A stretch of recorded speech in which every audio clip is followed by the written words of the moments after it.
واو ہرس والا دل بدل دے، میرا غفلت میں ڈوبا دل بدل دے۔ پرورش سے مراد صرف یہ نہیں کہ بچے کا جسم بڑا کرنا ہے، بلکہ پرورش کا مطلب یہ ہے کہ جس طرح جسم بڑھے ساتھ میں دل کی صفات بھی بڑھے، جس کے لیے ہم نے دو لفظ استعمال کیے کہ ایک پرورش اور ایک تربیت۔ فرماتے ہیں کہ جو اچھی مائیں ہوتی ہیں وہ صرف بچے کو بڑا نہیں کرتی، اس کے دل کو بھی بڑا کرتی ہیں، اس کے اندر ایسی سوچ ڈال دیتی ہیں کہ چھوٹی عمر میں ہی دماغی صلاحیتیں کھل کر سامنے آ جاتی ہیں۔ کئی مائیں تو اتنی اچھی پرورش کرتی ہیں کہ ان کے بچوں کو دیکھ کر دعائیں دینے کو جی چاہتا ہے۔ کچھ باتیں ہیں وہ حضرت مختلف بیان فرما رہے ہیں جن سے بچوں کی تربیت کے لیے کافی تعاون مل سکتا ہے اور بچوں کی تربیت اچھے سے ہو سکتی ہے۔ باوضو کھانا پکائیے۔ پہلی بات یہ ہے کہ کوشش کریں کہ جب بھی کھانا پکائیں باوضو کھانا پکائیں، خواتین کے لیے بطور خاص بات۔ اگر مشکل ہو یہ چیز باوضو کھانا بنانا تو کم از کم آپ کھانا بنانے کے پورے عمل کے دوران ذکر کریں، کوئی بھی ذکر، زبان سے سبحان اللہ پڑھتے رہیں، الحمدللہ پڑھتے رہیں، اللہ اکبر پڑھتے رہیں، لا الہ الا اللہ پڑھتے رہیں، حافظہ ہوں تو قرآن پڑھتے رہیں یا جو صورتیں یاد ہے وہ پڑھتے رہیں۔ جو ذکر کے الفاظ ہیں وہ ہر حالت میں عورت کر سکتی ہے، چاہے اس وقت اس پر نماز ہو یا نہ ہو، صرف قرآن مجید پڑھنے سے منع کیا گیا ہے، تو زبان سے ذکر تو ہو سکتا ہے سبحان اللہ الحمدللہ والا۔ تو کھانا پکاتے ہوئے اگر اللہ کا ذکر کیا جائے گا تو اس کی برکتیں آپ اپنی آنکھوں سے خود دیکھیں گے، بتانے کی ضرورت نہیں ہے۔ یہ عمل صحابیات کا ہے، باوضو کھانا پکانا، ذکر کرتے ہوئے پکانا، قرآن پڑھتے ہوئے پکانا۔ ایک صحابیہ نے تنور پر روٹیاں لگوائیں، جب پک کر تیار ہو گئیں تو کہنے لگیں اپنی اس خاتون سے جو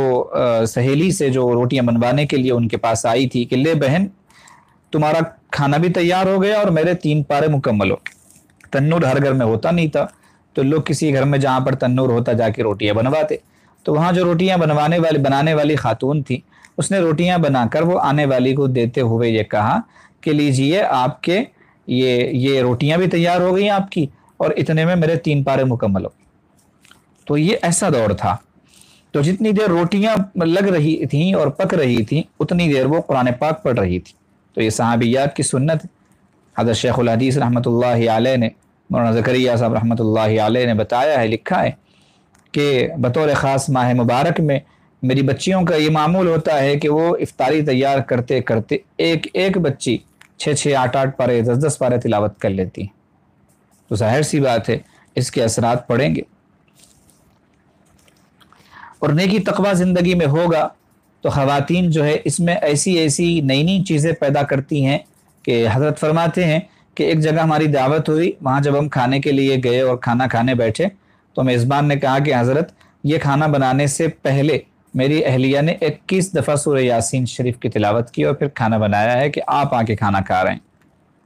تو کیسے انوارات آ جائیں گے اس کھانے میں۔ کہتے ہیں سورہ اخلاص تو ہر مسلمان بندے کو یاد ہوتی ہے، صرف یہی پڑھتی رہیں یہ بھی کافی ہے۔ باوضو پکے ہوئے کھانے کے اثرات، اس طرح قرآن پڑھ کے اور ذکر کر کے کھانا بنایا جائے گا تو یہ کھانا شوہر کھائے گا تو اس کے دل میں نیکی کا شوق آئے گا، بچے کھائیں گے تو ان کے دل میں نیکی کا شوق آئے گا۔ جو کچھ ہم کھاتے ہیں وہی تو ہمارے جسم میں جا کر خون بنتا ہے، گوشت بنتا ہے، تو ذکر سے اگر پکا ہوا ہے تو جسم کے جو ٹیشوز بنیں گے، یعنی جو ذرات جسم میں بنیں گے طاقت کے، یقیناً ان میں اللہ کی محبت آئے گی۔ اور اگر حرام کھائیں گے، ناپاکی اور غفلت کی پکی ہوئی غذا کھائیں گے تو اب جو چیزیں جسم میں جائیں گی وہ انسان کو گناہ پر اکسائیں گی۔ حرام کھانے اور حلال کھانے اور غفلت کے ساتھ پکا کر کھانے اور ذکر کے ساتھ پکا کر کھانے سے یقیناً انسان کے اندر نیکی اور برائی کا اثر آتا ہے، لازماً آتا ہے۔ جس ماں نے اپنے بچے کو غذا اچھی دے دی، یہ جملہ بڑا عجیب ہے، یاد رکھنے کے قابل ہے کہ جس ماں نے اپنے بچے کو اچھی غذا دے دی وہ سمجھ لے کہ میں نے بچے کی آدھی سے زیادہ تربیت کر دی۔ غذا اچھی دے کر آدھی سے زیادہ تربیت، اس کا اتنا اثر ہے بچوں کے نیک بننے میں، لہٰذا ان کو ذکر والا کھانا کھلائیے، باوضو کھانا کھلائیے، تاکہ اللہ پاک ان کے اثرات بچوں پر وارد فرمائیں۔ چنانچہ مشائخ کے ہاں بھی اس چیز کا بڑا دستور تھا، رواج تھا۔ چنانچہ ایک بزرگ گزرے ہیں ہمارے سلسلے عالیہ میں، وہ جب دسترخوان لگتا تو اپنے احباب سے کہتے کہ فقیرو، جب یہ جو کھانا بن کر آیا ہے نا، کھیت میں جب ہل چلایا گیا تو چلانے والا وضو سے تھا، اور جب فصل کٹی ہے پک کر تیار ہو کر تو وہ کاٹنے والے وضو سے تھے، پھر یہ جو گندم ہے اس کو پیسنے والا وضو سے تھا، اور جب یہ آٹا گوندا گیا تو گوندنے والا وضو سے تھا، اور پھر روٹی پکانے والا وضو سے تھا، کاش تم وضو سے اس کو کھا لیتے۔ ظاہر سی بات ہے جب اتنی ساری چیزیں وضو کے ساتھ ہوں گی تو کھانے والوں پر کیسے کیسے اثرات آئیں گے۔